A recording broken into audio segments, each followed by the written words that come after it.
6. Yeah, saw a lot of games this year. Yes, you did. Well, we did. I did. Not as many as you. That's always a race that I seem to finish. Yeah, you're not going to win that race. I don't even know if it's a close second.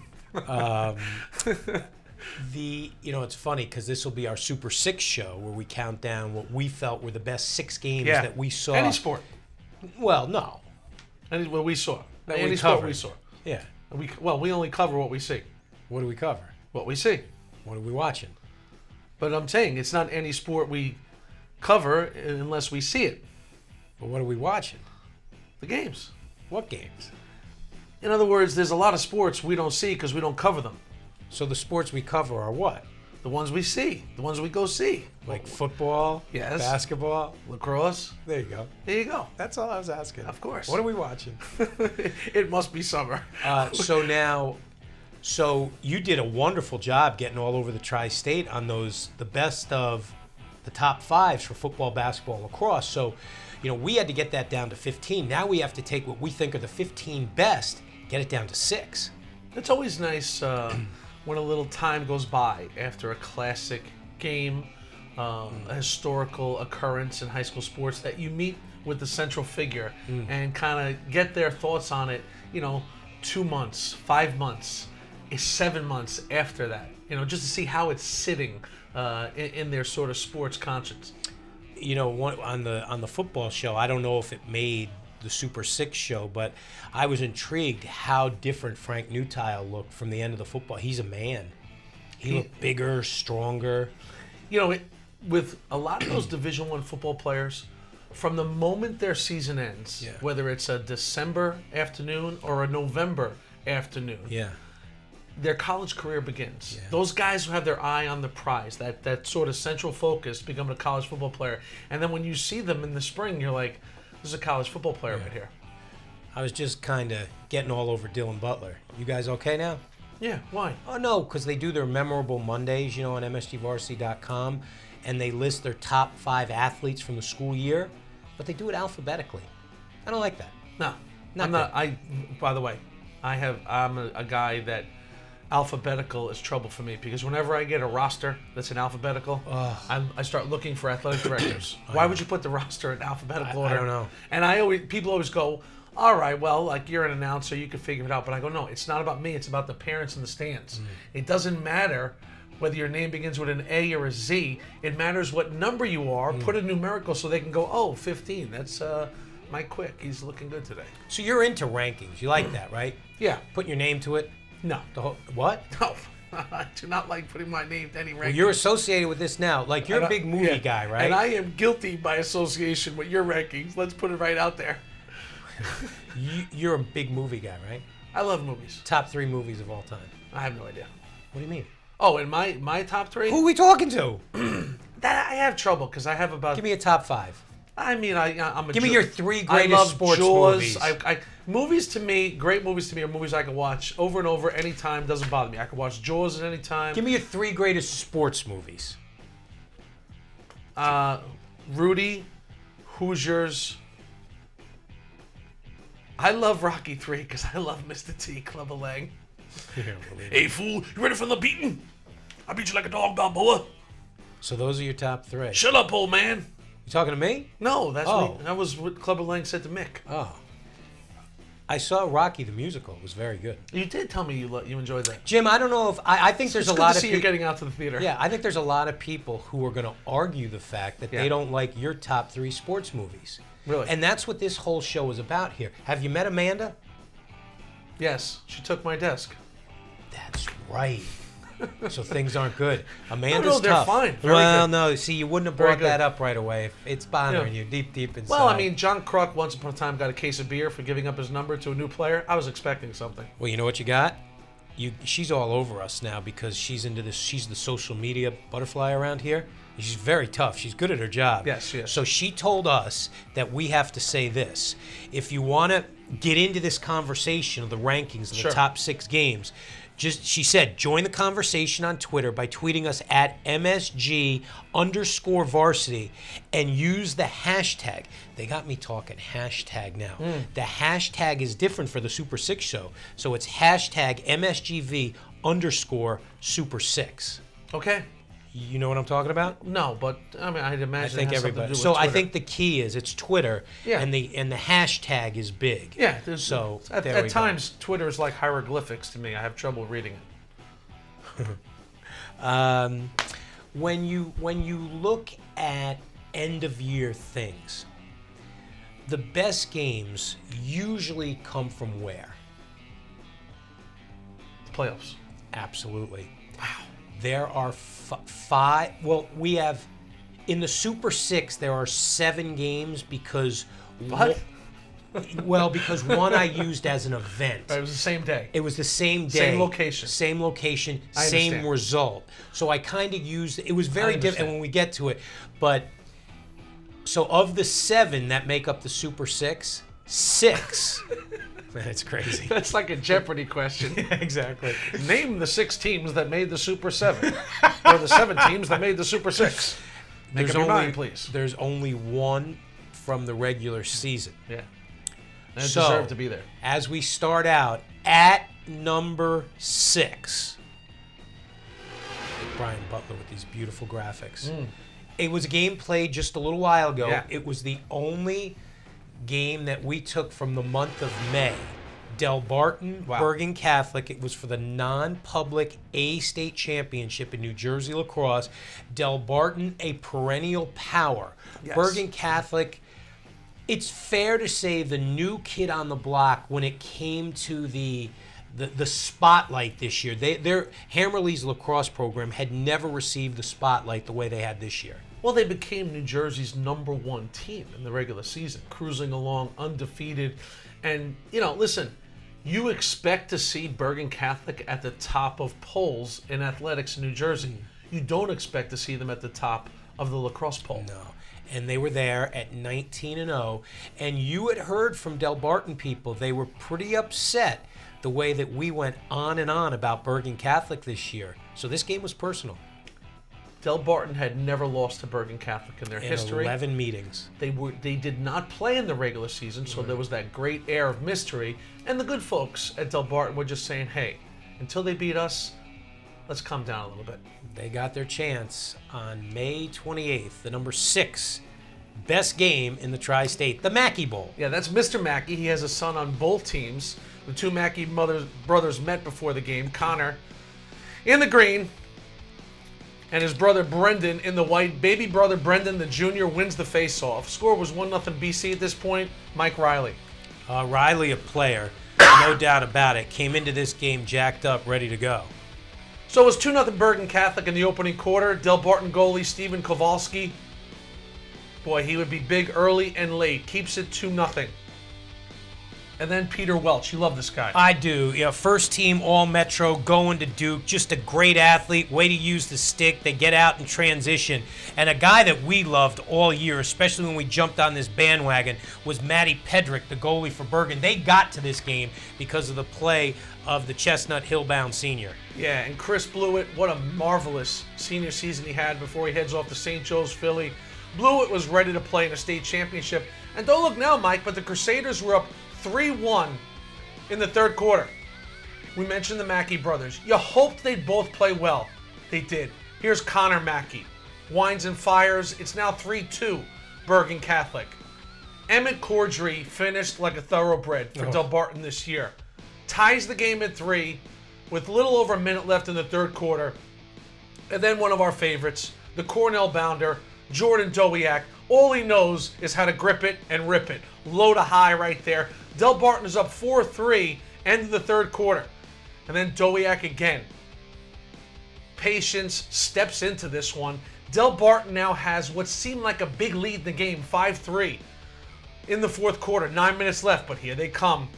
Mike Riley makes it 5-4. Riley was special in his junior year. And I love the pass from Blewett right there, right on the crease. And how about this? 7 minutes left. That's Brendan Mackey. So now both Mackey brothers have scored. The state final was tied at 7. Pedrick, look at the keeper. Oh, he stayed strong and focused. Keeps it a tie game.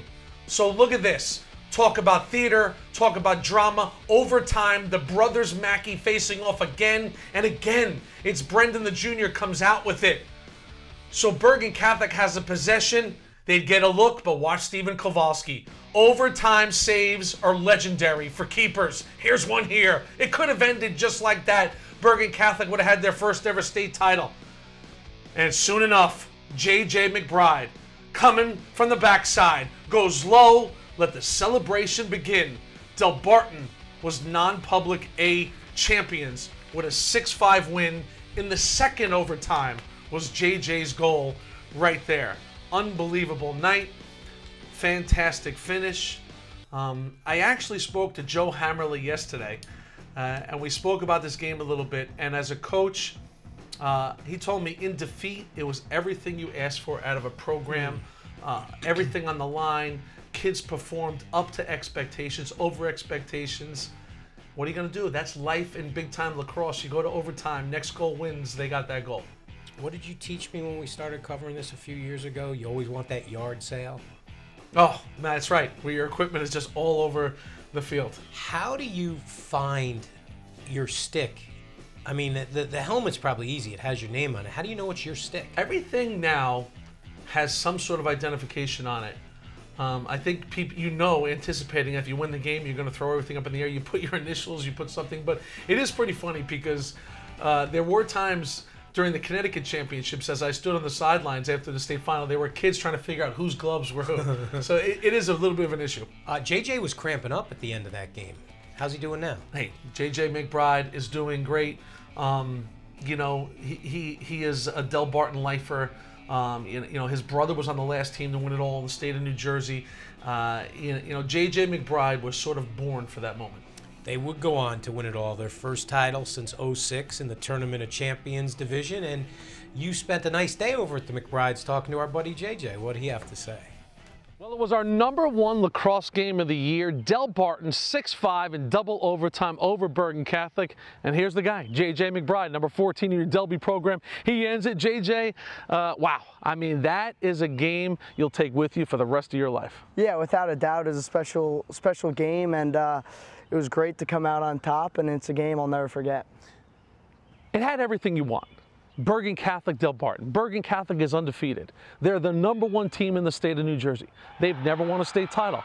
They've never beaten Delbarton. You had the brothers versus brothers, the Mackeys, Connor and Brendan. I mean, this is a game, if you're looking for storylines, it had everything. Yeah, exactly. Going into the game, we've been hearing about Bergen Catholic, how talented of a team they were all year, and we were the underdogs in that game, and we were happy with that. And we just went in there and tried playing our best, and that's what we did. And we were able to come out on top. You're a laxer. You're from a big family. Lacrosse is in some way part of the family business here at the McBrides.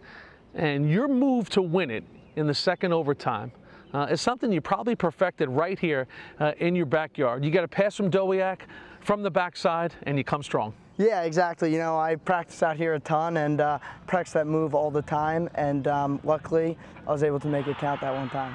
Yeah, and listen, you make that move, it has everything. It's dramatic. It's the second overtime. The losing team will see their season come to an end. The winner is going to move on. When the realization comes that the ball slipped behind the Bergen Catholic keeper, what do you remember about that moment?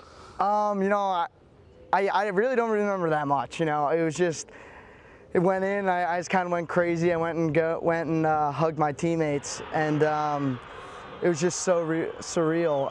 It kind of was like a fantasy at the time. The road to a championship many times, no matter what sport. You guys would go on to win the entire state of New Jersey. There was no real drama in any other postseason game except that night at Livingston High School against Bergen Catholic. And the drama is what that game was all about. Yes, I mean, Bergen Catholic was such a good team, and I thought they were probably one of the most talented teams in the state. And that non-public A state championship was unbelievable, and there was a lot of talent out there that night. How many would you say you've put into this cage since 5 years old when you first took a shot out here? A good amount. Definitely a lot. Number 14. Thank you very much. J.J. McBride, the Green Wave of Delbarton. What a game, what a night. Our #1 lacrosse game of the season. Delbarton 6-5 in overtime over Bergen Catholic. Number 14. McBrides have to have more kids. Oh gosh, yeah. Well, I've told you the story before that when I arrived for the Mountain Lakes game in the Morris County Championship, I walked in with a bunch of Mountain Lakes parents who love what we do, and they said, hey, by the way, the McBrides don't have any more kids, right? This is it with the McBrides, right? And I said, I believe so. I believe so. But you know what? It was it's just one of those things when you look at that shot. And you feel for Pedrick there, because when JJ comes topside on that move, Mike, he goes left-handed. Many times now, a guy will try and step out and go far side on that one low. He tucks it inside. It's a one-timer, you know what I mean? And if it goes right into Pedrick's ankles, he probably would have said to himself, "Oh, why didn't I try and create a little better angle and step outside?" But he nailed it, and it's a legendary goal now in Del Barton lacrosse lore, because they are back on top of the New Jersey Mountain. Fair putting that game at number 6? Absolutely. It was everything you want. There was such tension there that night. There was nerves in the air. You know, I when I feel nervous watching a game, for the kids who are participating in it, for the parents, I know it's a big game. You know what I mean? That game sort of had you like, oh my gosh, somebody's about to win or lose this game. It was our number 1 game in the lacrosse top 5. So Bergen Catholic falls in their final game of the season from the ranks of the unbeaten. At number 5 in our games of the year for the 2013-14 school year, another team goes down in their final game of the season, Fairfield Prep in Connecticut basketball. The Double L tournament, big boys basketball. They played it at Mohegan Sun, and for the 3rd time in 4 years, the Jesuits made it to the championship game. In 2011, they lost. Last year, they lost to Hill House, this time taking on a once-beaten Bridgeport Central team. And, buddy, we were up in Albany while this game was taking place. At the half, if you told me that Fairfield Prep was going to lose this game, I would have said, you're absolutely nuts. They led 47-29 at the half. They shot 60% from the field. And by the time the 3rd quarter was over, the lead was Bridgeport Central's. You know what? Bridgeport Central has 5 state championships in their history. You can say, you can't, gauge one against the other saying this one is better than that. This I could say without question. The greatest quarter they've ever played in their lives. The greatest 8 minutes they've ever played in their lives was the 3rd quarter in that game. We've done this a long time. I can never remember a team that we've seen teams down 18 points in a game and come back and win. I've never seen a team in high school have an 18-point lead evaporate in 8 minutes. Never. There's a formula, and any basketball coach will tell you, if you're down upwards of 20 points at the half, there's a formula where you say to your team, let's get it to single digits going into the 4th, and then we'll go from there. They not only erased the deficit, they took a lead. That's what I mean. The 4th. I mean, it is They outscored them 29-8 in the 3rd quarter, and I don't know if Barry McLeod, their longtime head coach, was as diplomatic as you just were and how to get back to it. He pretty much told his kids at the half, you're embarrassing yourselves. This is not the way we play basketball. And my gosh, it worked. At number 5, let's go up to Mohegan Sun, where the Hilltoppers cashed in the final 16 minutes of basketball. Started out great for the Jesuits. Keith Petway giving it up to the big fella, Pasquale Chakwu, who had 21 points, 17 rebounds, and 12 blocks in this game. Then Petway, who played great basketball for Coach Redgate this year, going to the bucket. And then the big fella, Jimmy, it was a personal playground. That dunk made it 34-20 in the 2nd quarter. 21, 17, and 12? You just said 12 blocks? 12 blocks. Ryan Foley, the steal to Tommy Nolan, who just announced he will play a year from now for Fairfield U. 3rd quarter, here they come. Shaquan Brayto. This is where the comeback begins. Prep's lead at this point was just 12. 1:08 left in the 3rd. Ankrum to Marcus Blackwell. Tough junior. Love the way he plays. 17 points, 7 rebounds in this game. Time running out. Ankrum hits the runner. Their first lead since 2-0, 57-56. 4 minutes left in regulation. Tommy Nolan knocks down the triple. Next play, Ankrum. Jim, so good, but Pasquale Chakwu says, hey, not here, but he helped him up. But Petway would not be denied. Oh. Look at that. The other end, he gives it up to Chuck Wu, tied it at 68. That's 7'2" in high school with skills like that. Amazing. Look at him. The miss by Central, and Ankrum not being denied goes right at Chuck Wu. Ankrum knows he's got to adjust his shot there. The little teardrop a la Sherman Douglas at Syracuse. Look at Petway. You know, people got upset with me because I put him on honorable mention Tri-State at the end of the year. You tell me this kid wasn't as good as anybody down the stretch. Oh. Ankrum right there, flat out spectacular. It's the fight. It's the determination that would win this game for Bridgeport Central. You gotta love Ankrum. He just kept challenging the big fella. The Providence bounder with the block. Petway the other end gives the Jesuits a 73-72 lead. 10 seconds left. Petway would miss some free throws, and then Orem Sasunjaman with the biggest bucket of his basketball career. And on the ensuing possession, watch this. Guess who gets the turnover? Ankrum. He was everywhere. He willed his team to win. He was not good in the first half. Second half, he was spectacular. Back-to-back free throws gives Central a 3-point lead. Prep gets a look. Petway, with no time left, the lefty puts it on the front of the rim. And Bridgeport Central, let's face it, the greatest comeback in the history of the Connecticut State Championships. Their team loved it. Ankrum said when he was in 8th grade, he watched Bridgeport Central win their last state title. He wanted one. We had John Malone on, who was covering the game for MSG Varsity, and he tweeted at the half, "Start up the buses in Fairfield. It's time for a parade." He had to. What happens when you tweet and you want to get it back? He had to get that thing back. How about the scene there too?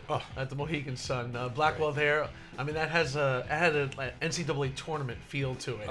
You know what I mean? The heroic carrying of the player in front of the fans, and it's an event, Jimmy. That championship game. Listen, I killed Connecticut during the lacrosse season for the way they seeded their teams. They had everything seeded great in basketball, and to play the championship at Mohegan Sun makes an already big event even bigger. And for those who say, well, how can you bring the kids to a casino? They bring them in underneath. They never see the casino. Yeah. The buses come underneath where all the big-time performers show up. They go up, they play, and they have a great moment. Yeah, I mean, there's no slot machines. This in the arena. This is an arena. Right, exactly. You know, you don't know you're in a casino until you walk down the hallway to the casino. But again, it's epic, Mike, because of what goes into the game. It's arguably the two most dominant programs in the state for that season. You know, it was 1 versus 2. It this played out collision great. course, Yeah. it had everything. And, you know, that legendary speech that you kind of chronicle Barry McLeod had to his kids, you know, and it's one of those, this is how you want to go out? You've meant so much to each other for the last 2 years. You've done everything we've asked. You can't go out like this. And you know, that 2-2-1 press that will go down in history. Mike, they forced 21 turnovers in the game, but they forced 11 in the third quarter.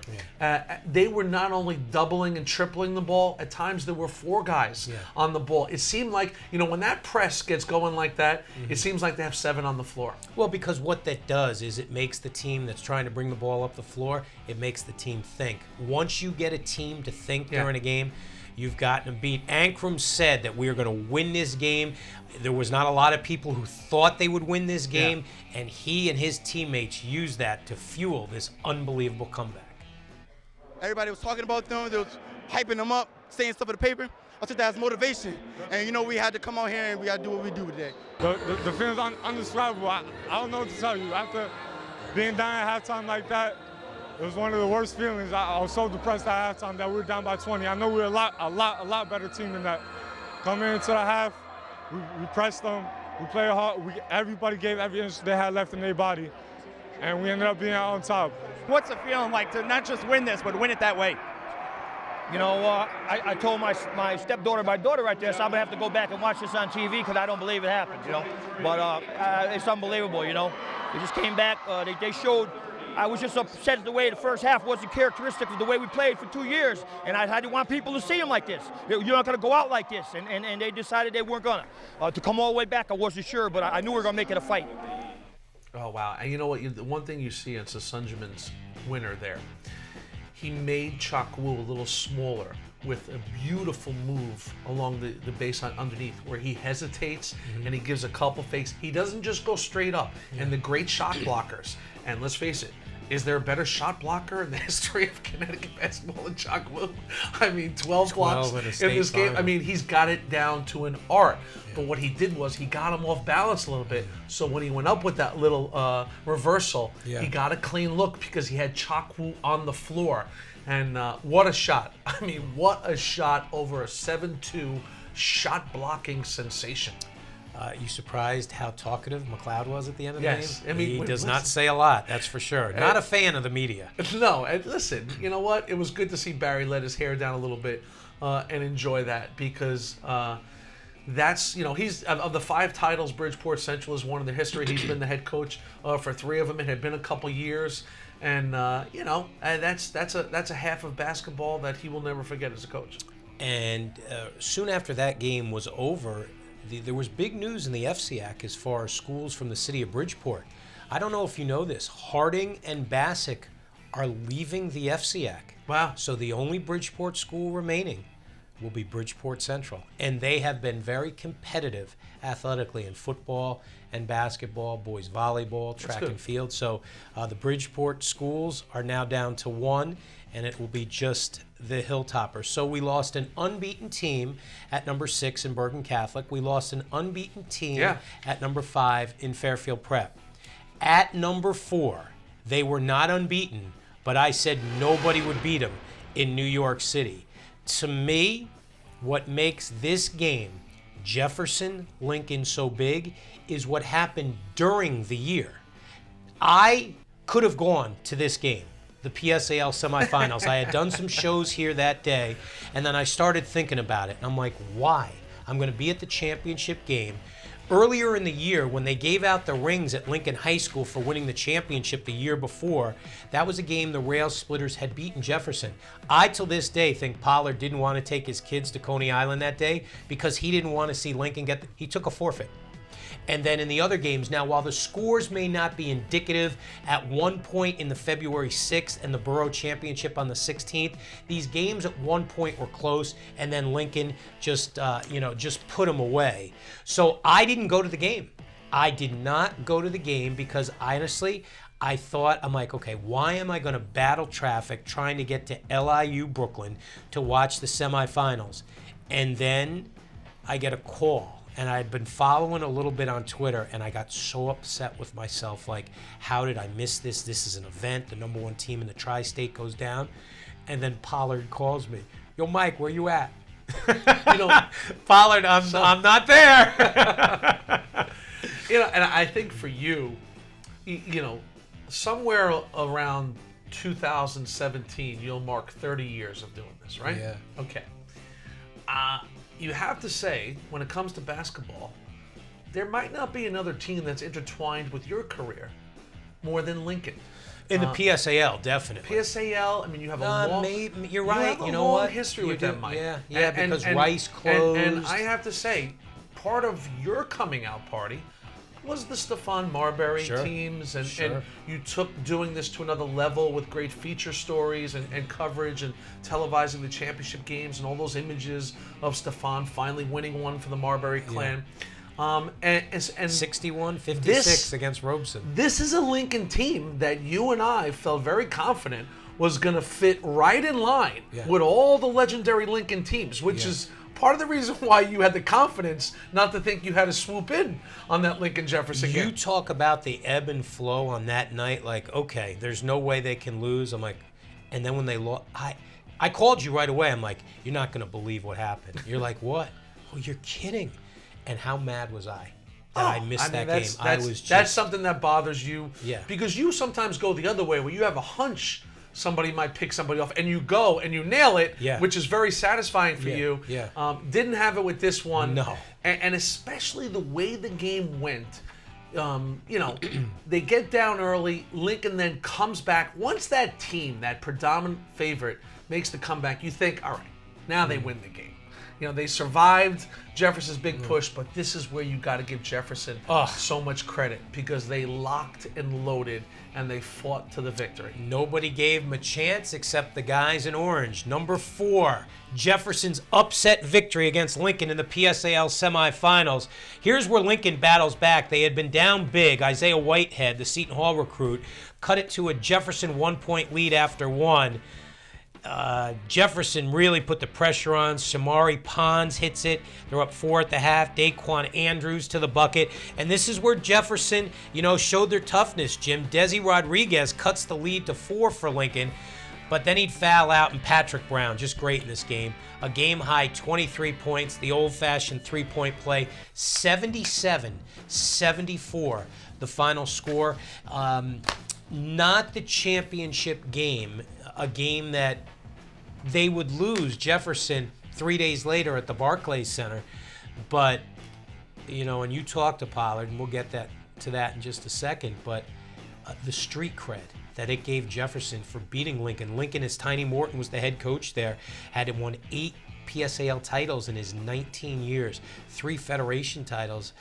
It was, I'm going to say, it's the biggest upset in the history of PSAL basketball. And it's amazing to say that because Jefferson's good, but that's how positive I was that this Lincoln team would run right through New York City. And you mentioned 95. When we sat in that gym that day and I started talking to all the guys and stuff and Konchowski, and it's like, well, there's the 95 banner that Marbury won and Thomas and all those guys. That's the benchmark of all Lincoln teams. And I was like, wow, this team right here, they could play with that team. That's why this one just took me by total surprise. And you look at all those banners, the Telfair banners, the Lance Stevenson banners. Absolutely. You know what I mean? And we were putting this team right there, and arguably so. They had McDonald's All-American and Whitehead. They have 2, Desi going to Seton Hall. They had all those great players. But, one thing, it's not like Lincoln had some big winning streak against Jefferson. In the last few years, there have been occasions where Jefferson has knocked them off. But, again, we always love the sort of screenplay elements. And, Tiny Morton was retiring. Yeah. Lawrence Pollard, part of his motivation was, I want to end this guy's career. Yeah. That was very important to him. And the PSAL championship for years was played at the Garden. It was in the and BK. Lawrence took a big satisfaction saying after they won that game that Tiny may have been the king at the Garden, but I'm the king of the Barclays. Well, they didn't win that game, but Jimmy, you did catch up with him in Brooklyn about 4 months after the game, and he was still loving it. When you live in the borough of Brooklyn, there's street credibility for everything. If you're a rapper, if you're a musician, if you're a painter, if you're a cab driver. And then there's basketball. Oh, definitely. Was there a certain sense of street credibility when you knocked off that Lincoln team? I mean, for most people in the community, it was like, hey, at least we beat Lincoln. At least Lincoln didn't win it. But for me, I wanted to win it, First thing my principal said, hey, at least Lincoln won't win it this year. So, I mean, definitely there's a lot of credit that goes along with that. You were a great player at Boys High. Yeah. Went on to West Virginia, had a great career. When you win a game like that in this borough, what was the reaction of Brooklyn when Jefferson knocked off Lincoln in the semifinals? I mean, it was bigger than Brooklyn. I mean, people, it seemed like with social media, the way it is now, people from all over that I haven't spoken to in years called me. I mean, they called, they text. That's all they was talking about, and about that victory because they beat us. I forfeited to them one time, and they beat us the next 2 times we played them by 20 points, 25 points. So, I mean, nobody expected us to win. I mean, that was a big win. Everybody was happy, and with that win, everybody assumed that we were a lock for the championship. But I mean, we was a point short. But hopefully, we're getting closer though. I mean, every year we lost 3 in a row, but this year we was 1 point away. Hopefully, next year we'll be 1 point up. Well, listen. In the end, the Queen School would reign supreme. Yeah. But does Bud Pollard still consider himself the new boss, the big dog of Brooklyn? Nah, I'm not the big dog. I'm just bigger than Tiny. He's a little. Everybody's bigger than Tiny, But I mean, that was just all fun and locker room stuff. I mean, I think that's one thing I regret that the Daily News printed that article because it took away. It didn't really print about anything that had to do with the game and how well the kids played, defense, the shots they made, just the effort they gave. There he is, the leader of the Orange Wave. He is the big dog of Brooklyn, Lawrence Bud Pollard. You didn't have a bucket hat? the Bud Pollard words of wisdom. Everybody's bigger than Tiny. And I'll tell you what, though, Tiny was big in his final, I guess, high school event. He retired. He's now officially off to Seton Hall. He had a retirement party Good luck. on May 20th, and he invited Lawrence Pollard. Yeah, he did. And that's, you know what? How refreshing is that? You know what I mean? That just goes to show you when push comes to shove, it's about competition. It's about a rivalry in the borough. But at the end of the day, these are just a couple of former great athletes who love their sport, who compete against one another, but they still have the perspective to know that they were good for one another, Mike. Yeah. You know what I'm saying? Oh, absolutely. Ali needed Frazier. Absolutely. Okay, the USA needed Russia. Yep. You know, you need that other guy to raise. Jimmy needs Quick, as my wife seems to tell me all the time. Don't fight with him. You know, so I'm gonna miss Tiny. I am gonna miss Tiny. Absolutely. And you know, listen, there are some people that are not gonna miss him. Yeah. You know, you know, at times it was a circus covering him, but I will definitely miss Tiny. Well, that's Morton. why we're going to miss him. Yeah. Because if everything is always vanilla, Yeah. it gets bland. Yeah. Tiny he had sprinkles, he had Rocky Road, Right. he had everything. Oh. And Pollard will remember that, even though they didn't win the championship, he will remember that victory for the rest of his life. I will miss. I'm dying to see Tiny come in and recruit Jefferson kids now. I will at Seton Hall. remember Tiny coaching, but I'll also remember him not coaching, because I remember the day we were doing them on MSG at Fordham. We were doing a Lincoln game. Tiny wasn't there. He was caught in traffic. I know. Unbelievable. So, about midway through the second quarter, he showed up.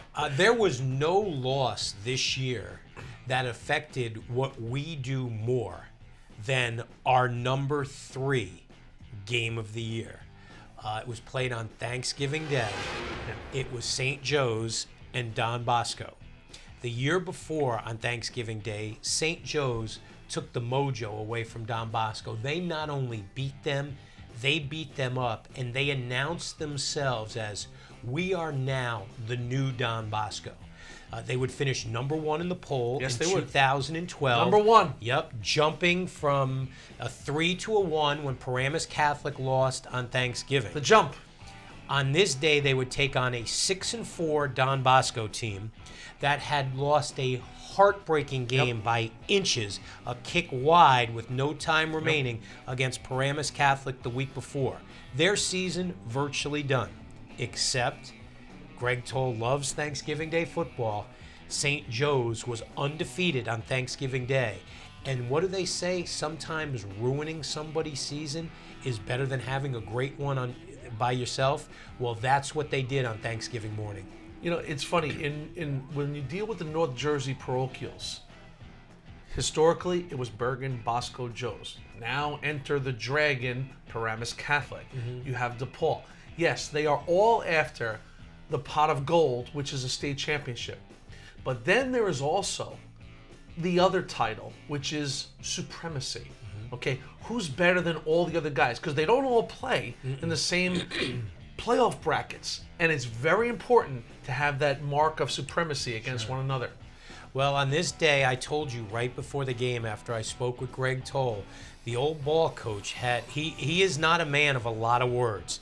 He was chatty, and I said to you, Toll is so loose, I've never seen him like this. It was our number 3 game of the year, Thanksgiving Day, Don Bosco, and takes down our number 1 team, St. Joe's. Mike, it was a special day for the junior Davon Ellison. In many ways, it was his coming out party to greatness. Everybody knew he was good. We didn't know this good. Don Bosco now up 14-7.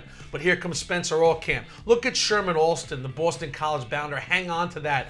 Spencer Allcamp, this would be the final big game of his career in my eyes. I know he'd go on to win a state championship, but so many great days.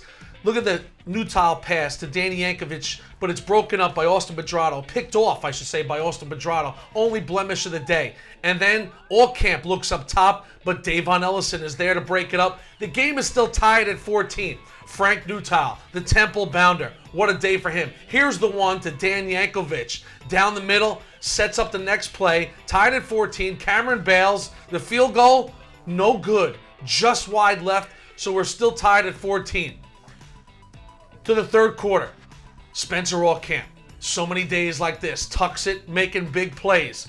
And then Mark Fasati on 4th and goal. They get just enough push up front. Fasati breaks the plane. St. Joe's is up 21-14. Then the turning point of the game, Davon Ellison. Ensuing kickoff, a couple of the better players for Joe's not on the field, and Greg Toll, a master of special teams play, saw Ellison made the professor look even better. So now the game was tied at 21. To the fourth quarter, 3rd and 4. Look where they go. Davon Ellison. They will move the chains. 3:25 left in the game. You want to see a Division I connection? Newtile to Tommy Sweeney.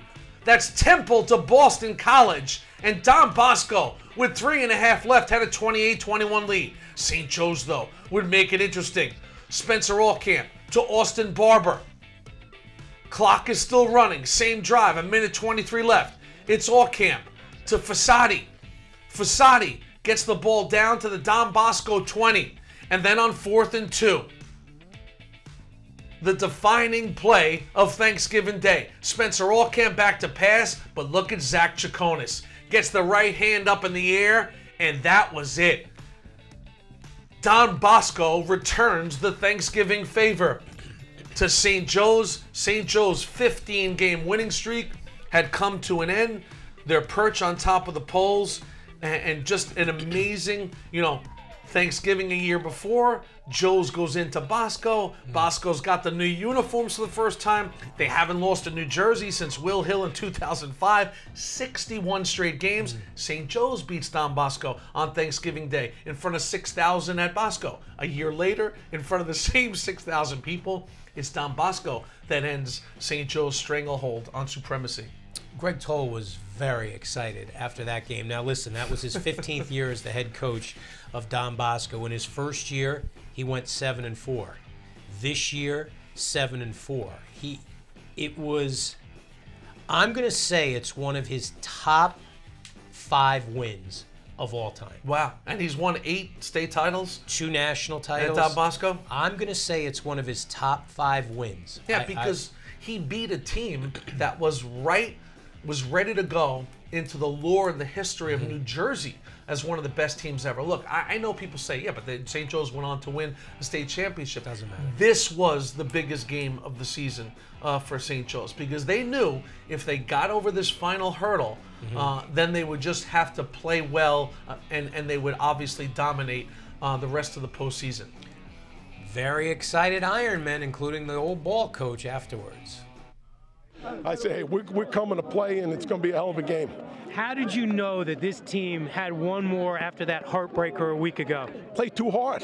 Play too hard. I mean, that game last week, hey, 2 inches this way, and we win the game. Yeah. So, hey, our kids just fought their ass off, and, hey, can anybody tell me there's a better team right now than us? I don't think so. I mean, my dad always told me, adversity makes a man, so I wasn't going to go in the shell and quit when everything happened. I got hurt and stuff, and I just kept fighting, and the team stayed. I told you. The team stayed the course, and we were ready to play this game. We were excited. Last week happened. We couldn't wait for a shot with the #1 team in the state. Doesn't get any better than that, man. Best day of the year, Thanksgiving. We just came out, man. I'm so proud of my team. I love my team so much, and I had to end, but the way we came out and we ended like this is just nothing better. Well, before the kickoff even started, I just said I got to take this back. And once I started running, I just saw a hole open up, and I just hit it. Have you ever had a feeling like that in your athletic career? No, not at all. It was a great feeling that I played like that, and then going out with a bang for these seniors. Hey, I tell you what, I was all week. I said we're gonna beat them. We're gonna beat them, and I just felt it. Our coaches felt it, and I tell you what a great win. And hey, we might be the best team in the tri-state area. So. It's just, listen, that's just pure excitement right there for a guy that's been doing this a long time. Yeah. You know, and that was their last game of the year. Well, Their season ended right there. They weren't the best in our final poll, but they came awfully close. So St. Joe's, with the loss, would fall to number 3 in the final poll. And you said the following week they went on and beat Pope John. But Paramus Catholic beat St. Peter's Prep in the championship. And yes, they did lose to St. Joe's, but football is all about when you lose. And because St. Joe's plays in non-public 3, did not have an opportunity to go after the big boy championship. So great. I mean, we saw the day for Davon Ellison. But really, you know, to me, Frank Nuttall and Mike, we all know quarterback can be a very cruel position in sports. It could be a wild ride. And it was a season in which Frank Nuttall got injured. He fell out of favor with the offense. Well, he'd be the first one to tell you he was not good Right. at the He ball was game. not good. And he found himself watching some games. And there's this sort of wonderful occasion in Frank Nuttall's senior year where his dad says to him, stay ready, stay focused. There will come a time where they will need you again. And they did in the victory over Bergen Catholic. And on this day on Thanksgiving, and what a day for Frank Nuttall. He completes 6 straight passes on the game-winning drive. He throws for nearly 200 yards and 2 touchdowns. And He looked like a major college and quarterback. Mike, listen, that day. he did, and he will leave Don Bosco without winning, you know, a state title. You know, titles that, you know, Toll and Knief and Sims all won. You know, Levy didn't win a title, but, you know, Don Bosco is synonymous with quarterbacks. Mike, Gary they've had Nova. Right, Gary Nova. You know, it's, you know, they all won titles, and these are all guys that are quarterbacks, and I think that probably hurt Frank Nuttall to lose his spot. But this is where, you know, sometimes it comes back around for you at the quarterback position, and that was sort of a nice moment of redemption for a good kid and a very good high school quarterback. Remember I told you this was a Super 6 show, but there were 7 moments? Yeah. Yeah, here comes our double game for a moment. And Jimmy, listen, we've done this a long time, and you can count on one hand and not use all your fingers how many times we've seen a field goal with no time left win a game. It's not a lot. I mean, I remember in 2000, Monsignor Farrell beat St. Anthony's. St. Anthony's in the Catholic League Championship had kicked a field goal to go up 1 with about 1:20 left. Farrell comes down, hits a field goal with no time left to win that. We just don't see it happen a lot with no time left. And to see it happen, not once, but twice on the same field within a span of 3 hours in the Nassau Conference 1 and 3 titles, that was mind-blowing to us. County championships. Yes. And Long Island does not participate in a state playoff format. So this is your semifinal, so to speak, in your state championship. You win your county, you move on to the LIC. And you're right. Same place, same day, same 2 moments for the kicker position. At 12 o'clock, the conference won the Big Boy Championship of Nassau County. They would kick at noon. So at about 2:45, a young man by the name of Zach Kolodny would write himself into the folklore of Farmingdale High School. Here we go. Didn't look like Kolodny would have to make a kick in this game. Vinny Quinn, I love this kid, going up top to Tommy Kennedy, the Bryant bounder, 57-yard touchdown. Just like that, it's 12-0. In the 4th quarter now, it's 12-6. Curtis Jenkins, look at those feet. Start, stop, touchdown, 9 yards, 20-6. It's 20-13 now. When Jimmy, you were on the call and you announced the game was over right on this 63-yard touchdown run. Jenks would run for 232 and 3, 26-13. But Massapequa would fight back. A bunch of tough kids for Coach Shippos. Jack Korber, one of those guys, 1-yard touchdown, point after good. Ensuing kickoff. Craig Burge kicks it. Nick Balzano recovers it. Massapequa in business, 26-20. Matty Caracappa to Korber. Let him put the brakes on. Gets into the end zone with the cutback. The extra point was no good. So, here's your big play right here. Quinn, look at this. Gives the great pitch to Jenkins, and that play would help set up Kolodny. The game-winning field goal from 32 yards right down Broadway, 29-26. As time expires, Farmingdale beats their arch rivals to win the Nassau Conference 1 championship. And we sat there in the booth saying, this is wild.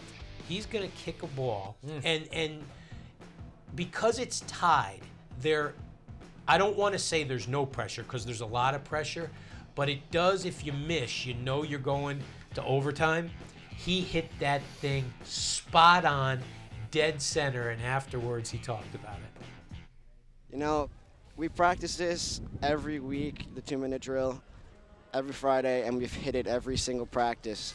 And, you know, this is where all that comes into place, and I knew that if the snap was there and the hole was there, I'd put it through. Your coach, Buddy Krumenacker, who's a legend himself, said of you, Zach Kolodny, he's one of the best kickers in the history of Farmingdale football. At that moment, did you want that opportunity? Did you want the ball on your foot right there? When they got the ball in position, were you saying to yourself, I got what I want? You know, honestly, I would rather have Curtis run it in because I don't want that on me. But, you know, if it absolutely came down to it like it did, I'll take the pressure. We had Zach in here, and we talked to Zach on our Top 5 football show. That was the best. That was one of the great answers we've ever heard. Great honesty there in the moment too. You know, that's live TV right there, and doesn't have time to think about it. Doesn't know the question is coming, but gave you his honest opinion, which was, yeah, you know, Curtis Jenkins, who had run for 232 yards and 3 touchdowns in this game. Of course, Curtis just running in. Let's get out of here. But Mike, give them credit because, you know, the game looked like it was first destined for overtime. Sure. When Massapequa misses the extra point, there's less than, all right, let's go to overtime. Farmingdale didn't think that way. They, you know, the drive started throwing 37. The great improvisational play between Quinn to Jenkins, a play that Buddy Krumenacker would describe as, I don't know what the heck that play was. Yeah. That was his quote. You could hear after Buddy that game. saying that. You know what I mean? But if somebody walked into the broadcast booth right after that game as we were getting ready to do the Plain Edge Lawrence Conference 3 championship and said to you,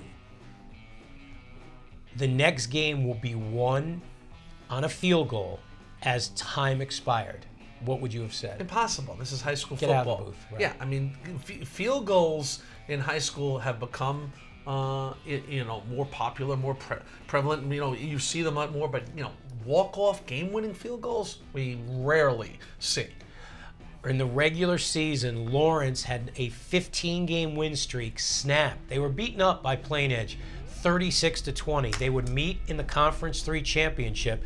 Plain Edge trying to do it again, take it to Lawrence. Lawrence used that 16-point loss as motivation, and then at the end of this game, there was another Sasquatch sighting. Here we go, part 2 of game 2. Lawrence was down 14-6, but Jordan Fredericks, he'll head off to Syracuse, and what a day for him. 233 yards, 3 touchdowns. The guy is just electric. So Lawrence was down 14-12. Gianfranco Soriente. Mike, one of your favorite runs of the year. I love it, you know, and that's what's great about high school football. This is a young man who's not that big, but he's got a big pumper, and that heart got him into the end zone right there. Joe Capabianco, known for his arm. Plain Edge was up 21-12, gets it done with his legs here. Good push by the offensive line. Now Lawrence is up 25-21. Fourth quarter, Plain Edge ball down by 4. Nick Franger to Kevin Walker. What a career for Nick Franger. And Plain Edge was up 27-25. And then the game comes down to this. 4th down, season on the brink. Joe Cap goes deep to Sean Moran. Are you kidding me? Moran, 6 catches in the game. The drive is alive. And then Danny Reeskin had never kicked a field goal in his life. He has now, and it ends the county championship. You want to talk about a dream sequence for Danny Reeskin? It was his first ever attempt. He had never attempted a game. The soccer kid who decided to play a little football in his senior year. Yeah, he played both during in the regular season, both soccer and football. Not only had he not attempted a field goal, Lawrence had not attempted a field goal since 2010. And do you remember in our meeting when I said to Coach Martellotti, if this game is close at the end, would you attempt a field goal? He said, absolutely not. There's no way. So when Reeskin goes out, I hit you in the broadcast booth like, what is this? Right. What's going on here? Because our facts were they would not attempt that. They would, and listen, let's face it, the reason why they hadn't attempted a field goal is because, they had become a touchdown-making machine of a program. They never relied, they didn't need to kick field goals. They were two-time defending champs for a reason. And there's all these great little quotes of moments that come out after the game, where Martellotti goes to Rieskin in those final seconds when Rieskin's on the sidelines. It says, "Can you do this?" And Rieskin goes, "I'm ready." Yeah. A guy that's never attempted one. Well, I'll tell you, we had him in here for the top 5 football games, and that was, of course, our #1 football game. And he is a confident young man. He's going to go to Albany. Do you know that? And this is the thing. Normally, we would know stuff like this because when Martellotti told us he wasn't going to kick, there was no need to get information on Danny Rieskin. He's the 2-time Boys Athlete of the Year at that high school. Wow. And the amazing thing is when you look at the kick, the hold by Moran, who made the great catch, he's not even holding the ball. As Rieskin's about to come through the ball, he takes his hand off the ball. So he's kicking a ball that has no direction. Take a look at this picture. I don't know if you remember this.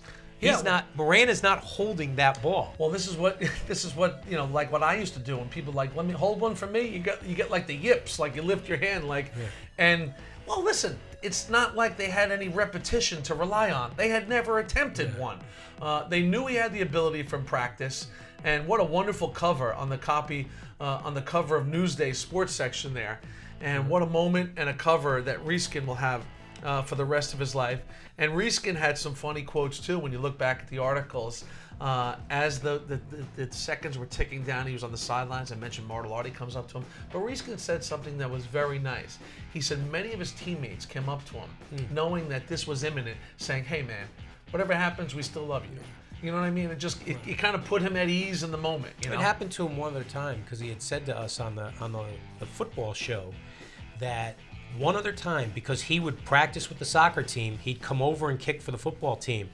And Martellotti had him attempt a 57-yard field goal in practice. And the word was, if he made the field goal, he had 3 opportunities to make it. If he made the field goal, the team wouldn't have to run. So all the guys came up to him before the kick and said, "Listen, we love you, man. We love you, Dano. We love you. No matter what happens, we love you." And how about Rieskin? He waited. There was a little bit of wind that day. He waited for the wind to come at his back. Hit the field goal, off they go. Rieskin yards. And his protectors after the historic 3-pointer. Well, Coach Supple, Coach Maude, pretty much all the coaching staff was saying, "Danny, get to the net. You have to warm up. Stay loose, stay loose." Because it's pretty cold out here, everyone's legs, everyone's bodies are cramping up a little bit. So they want to make sure I was keeping loose. And all of a sudden they're like, "Get away from the net. You're probably going to have to go for it. You might win the Nassau County Championship for us." So once Joe threw that last pass and I saw it go out of bounds, I knew he's sending me in there. So walked over, I grabbed my block. Everyone said, "Danny, I love you no matter what. You got this." I didn't care what they were telling me. I knew I had it. So I didn't need my teammates to tell me that I got it because I knew I had it. I was confident, and I just put it through the uprights. You happened to see that right cleat of his, had the tape on the front down there. The whole thing was falling apart, but he felt comfortable using it, so he said he kept it on. That, to me, and I said this on the show the other day, that cleat should go into the trophy showcase at the school. There's no doubt, with a little plaque underneath chronicling the moment. And my gosh, 2 kicks, both with no time remaining. Incredible. It's not like one of them there was 1 minute and 5 left in the game. They were both, that's it, walk-offs. Within 3 hours. Same place within 3 hours. Just crazy. Absolutely amazing. Yeah, that was a good job to combine them too. You had to, because it was, I always say, what makes football the best, it's not a game, it's an event. And those games were not only events of championships, became an event of its own. The #1 moment, now all of our moments up to this point have happened in the postseason, most in championship type settings. Our #1 moment of the year was a battle of East Side. Newark versus Patterson on Martin Luther King Day. It was Jimmy Solomon's Freedom Fighters Classic. And what we saw was a little foreshadowing to, this was going to be a different type year in New Jersey for basketball because the public schools were going to be very relevant Was that not the right word? Prevalent. Prevalent. I don't know what I'm thinking. Prevalent during this school year. Relevant. There you go. It's a long year, man. This is not between you and I. This is not English class out here. Yeah, exactly. So, what we saw was an unbelievable basketball game. What we found out after made it our game of the year. Newark Eastside would beat the hosts that day, Patterson Eastside, in overtime on a buzzer beater by a young man by the name of Jamar Gilbert. He would hit 2 shots in that game, one to beat the third quarter buzzer, and this one to win the game. Pretty cool. And then when you find out immediately after the game, as told to us by Bryant Garvin and Anthony Tavares, the co-head coaches of Eastside High, that his father, Dwayne, had lost his battle to cancer, 62 years old, just 2 days earlier, and that Gilbert hit that shot. This is what they make movies about. Yeah, I mean, it's sports never changes the reality of grieving, right? I mean, listen, it's trivial, really, when you think about it, you know. But, you know, sometimes it can put a little light on a dark situation. And I think for us, we didn't know until the game had ended, but we knew instantly when the game was ended, because if you remember, Anthony came up to us and goes, I knew he would make that shot. Yeah. His father just passed away. He decided to play. I knew he would make it. It's amazing. Yeah, we looked at each other. It was like, you know, one of those instant chills moments. Yeah. It was a great game up until that moment. That moment made it the best game that we saw in the Tri-State this year. All right, here we go. Early on, Sem Johnson for Patterson Eastside. Jim, this cat is a lot of fun. Put them up 7-3 early. So slim, but so good. So much game. And listen, these are the 2 top publics at the time going back and forth, Eastside versus Eastside. I love this kid, Akbar Hoffman. That 3 gave Newark Eastside an 8-7 lead. Number 30 was feeling it, spotting up, knocking it down. His second consecutive 3. Red Raiders up on top. Why not? Off the catch on the baseline, 3 in a row. He had 14 points in the first quarter. Second quarter, Jabril Ahmad said, why not, man? Let me knock one down. They're going in pretty good, 26-15. But Sem Johnson going to bring the ghost back in this game, taking the pass from Abrams. Actually, that's from Justin. And look at that catch off the baseline. Little alley-oop from 15 feet away, 26-20. And then he gets him to within 3. Check out Johnson out on the break right here. This is in the third quarter. 32-29. He has every shot imaginable in his arsenal. He's got a little Reggie Miller in him. You know, he's just got a lot of game, man. A lot of fun to watch. Ish Sanogo going to Seton Hall. Fortuitous bounce there. You want to call it a dunk? Okay, we will. 34-29, Newark Eastside. Johnson. Now, Jimmy, count the steps here. He gets the dunk. But how many steps? Go ahead, count. Hey, come on. A little NBA action here, right? You don't count the steps in the NBA. You just let those guys go. Oh, boy. It's Martin Luther King Day. Why not? Have some fun. Maybe they were blinded by those lime green sneakers of his. Look at this on the baseline. We talked about it before. Jamar Gilbert, time running out in the third, knocks it down. He points up. We did not know why he was pointing up there. It would look like it would be his only basket of the day. 5.5 minutes left in regulation. Sanogo bound for Seton Hall with the big throwdown. So Newark Eastside has this game. They're up 10. Not so fast. Here comes Johnson from Abrams. Goes up, puts it down. 41-37. 3 minutes left in regulation. Then Johnson going to knock down the 3. And just like that, it went from 10 points for Newark Eastside to just a 1-point Newark Eastside lead when AJ knocks it down. Hoffman, who started out this game so well, going to get a big bucket here to give the Red Raiders some breathing room. Gets it to go off the glass, 44-40. I mean, this is Patterson versus Newark, Eastside versus Eastside. It was a heavyweight fight. Here's Johnson on the weak side. The little tip-in would tie the game at 44. AJ with a game-high 24. Time running down in regulation. They're going to run the clear out for Shakur Justin.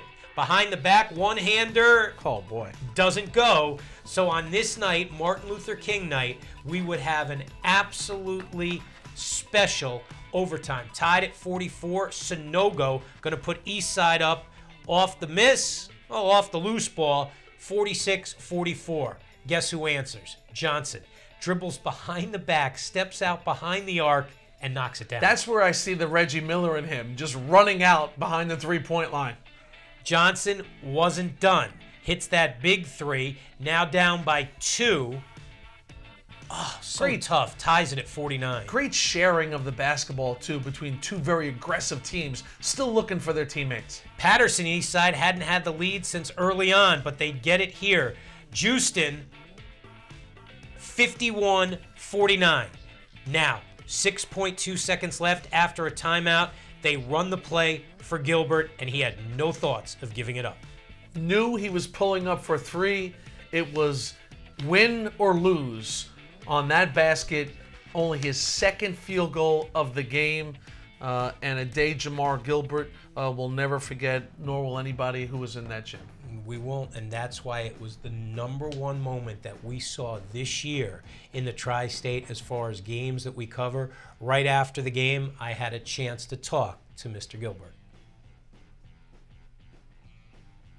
I definitely did. You know, I know from the beginning he was looking after me, and he was looking after this team, and I just prayed before the game and asked them that, you know, they give us the strength to allow us to prosper through this game. And, you know, thank God it worked. Have you ever hit a game winner in your life? Yes, I have. I hit a couple, but never this big. You know, on this stage like this, such a premier team like Patterson Eastside, you know, we came in, we knew we had to play hard. You know, we played them a couple times before in the summer and the fall, and we knew it was going to be an easy challenge. So we definitely came with everything we had today. What gave you the inner fortitude to even come here and play in this basketball game? I knew that my dad wouldn't want me to stay home and just sob and cry. I knew that he would want me to man up, and he would want me to come here today and play in this basketball game and do what he wanted me to do, and just come here and play hard and represent, you know, myself, him, my family. So that definitely gave me a lot of motivation. When you put your head on the pillow tonight, a couple extra prayers? Yeah, definitely. I go back and I watch it again. It's just amazed. I'm amazed how composed he is in that interview with everything that had been going on in his life in the 48 hours leading up to that. Sometimes sports is the one place you need to be, I guess, in those moments. And, you know, first and foremost, just the play itself. This is not the NBA where when the other team scores to take the lead, you call timeout, they move the ball into the front court, you got to make an entry pass. They have 6 seconds to go the length of the floor, okay? And he is steaming down floor when he pulls up for a three-pointer. That is not an easy shot to make, but yet when he released it, the entire team knew it was going to go. It was that was a moment. What, I guess, well, in late May, Jimmy had to get a chance to catch up with Mr. Gilbert, who reflected on that day. When you think about your career here at Newark Eastside, a 3-year starter, okay, you had never made a game-winning shot. You picked a great time to do it. It was Eastside versus Eastside. What a moment. Yeah, this really was a great moment. 1 versus 2, you know, 2 public schools going at each other in a, you know, a crowded gym. You know, everybody was there to see it, so I was able to pull it off. You go back to the moment. It's an overtime game. There are 6 seconds left. You're down 2, and this is what dreams are made of, to take a 3. As you dribbled up floor, did you know you were behind the three-point line? Yeah, I knew I was behind the three-point line. It was a design play for somebody else, for Ish, I believe, to get an easy basket. But, you know, I just stuck with the defense gave me, and I kind of knew before the ball was even inbounded that if something were to go wrong, I would have to, you know, pull up. And I like to go for the win, so I know I was definitely going to pull the 3. Jamar, sometimes life forces you to grow up fast. And I think that's really the case for you this past season. Just days before you made that game-winning shot, your father, Dwayne, passed away, losing his battle to cancer at age 62. And in the moments following that game, you had said that you had no interest in sitting home. Your family was very sad, but you decided to come play the game. Why did you? I knew what type of man my dad was. You know, he was all about hard work and, you know, not letting people down who came to, you know, see me play. So I knew he would want me to play for him and, you know, represent my family, represent the team. So I battled, you know, whatever feelings I was having about his loss. But, you know, I was able to play through it, play hard. And, you know, the result was good in the end for us. You know, to to think about sports at the time of your father's passing, it's trivial. I mean, sports really means nothing compared to the life of your father. That being said, did it mean something to the Gilbert family, that moment, that Monday afternoon in Paterson, New Jersey, when you made that shot and your teammate won and celebrated, and your teammates were thinking of your dad? Did it mean something to your family? Yeah, it meant a whole lot. You know, to know that that many people were affected by his life, you know, it really was something special. So for me to go out there, hit the game winner, and to receive that much support from a large fan base, not just the team or my family, but outsiders that were looking on, it was really special to watch. And, you know, I greatly appreciate everybody who did. It was not a moment in that game you could have predicted. You've had many big, high-scoring games here for Newark Eastside in your 3-year starting career. You had only one basket in the game coming up to that moment. Was there something pulling you into that moment that you knew you wanted to take that shot for your team? Yeah, I would say that, you know, with everything that was on my mind at the time. You know, it was fitting that I hit the game winner. So, you know, I kind of did go in there like, if things didn't work out, you know, I'd definitely be the one to pull the shot. So. You're a Red Raider. You live here in Newark, New Jersey, and you've said that this city has your back. And when this city has your back, as a player, you want to do something for them. Did you feel like that was a great moment in Red Raider history, and that you were sort of proud and glad that you did something for the Red Raider Nation? Yeah, I think it was fantastic for the city. You know, to see us in a position like that, you know, was really good, because Newark School, I think since maybe about Science Park back in 2009 or something like that, they haven't been that high ranked in the state. So for us to be receiving so much publicity and so much attention, you know, and be coming out of the city of Newark, it was really special for everybody to be able to look on, you know, little kids, older men, women in the city, just look in the newspaper and be like, wow, you know, these young men are really doing something positive. You know, it's not just all about the violence in the city, but we can turn things into positive things too. There's no greater gift, Jamar, than making your family proud. Definitely. You feel good about that day that you did that? Jamar Gilbert right there of Newark Eastside. It was Eastside versus Eastside. From that day forward in Red Raider history, they call him Mr. Big Shot. They sure do. Type of kid you could really root for, too. Oh, no doubt about it. I mean, well-spoken, committed. And I just, you know what, it's you know, we're both dads, and you know, when in just our small talk, when the cameras aren't rolling, you know, I just said, how was your sort of basketball relationship with your dad?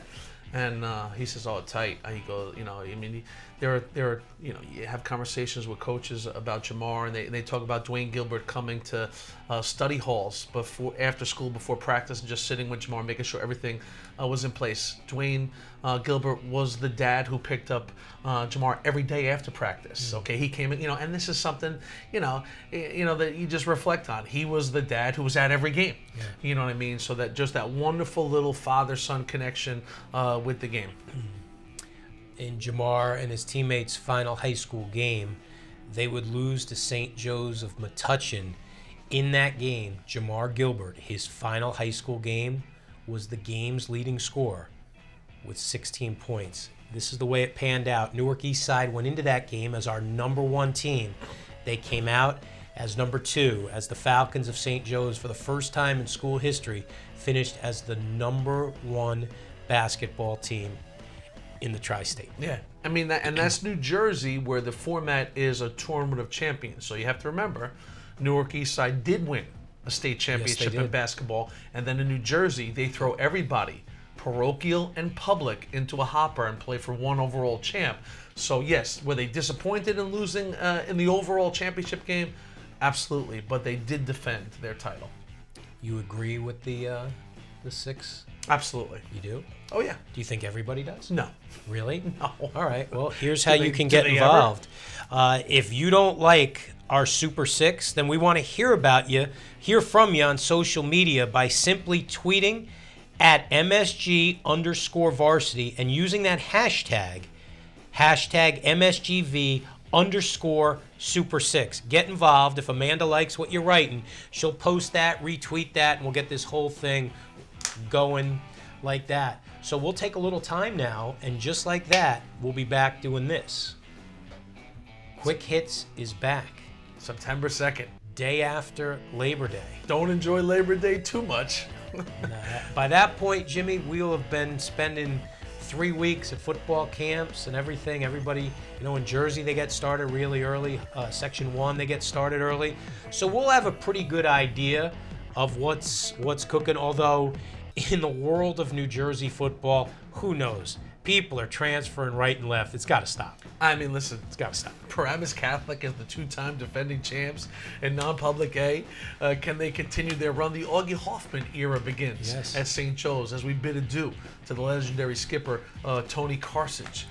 So there is a lot to sink our teeth into. There was a lot of word on the street that Don Bosco is ready to bounce back in a big way. DePaul has all kinds of talent. That's just the non-publics over there in New Jersey. I know one of the games that we will talk about a lot on that show, kind of a preview show, will be the September 5th Friday night matchup as the Pirates of Tottenville come to Coney Island to take on Lincoln. That's how they start this school year. Rematch. That's how they ended the school year last year as Lincoln ran the table 13-0, won the PSAL championship 28-27 over Jimmy Munson's Pirates of Tottenville. Enjoy the summer, everybody. We'll see you on September 2nd. Take it easy.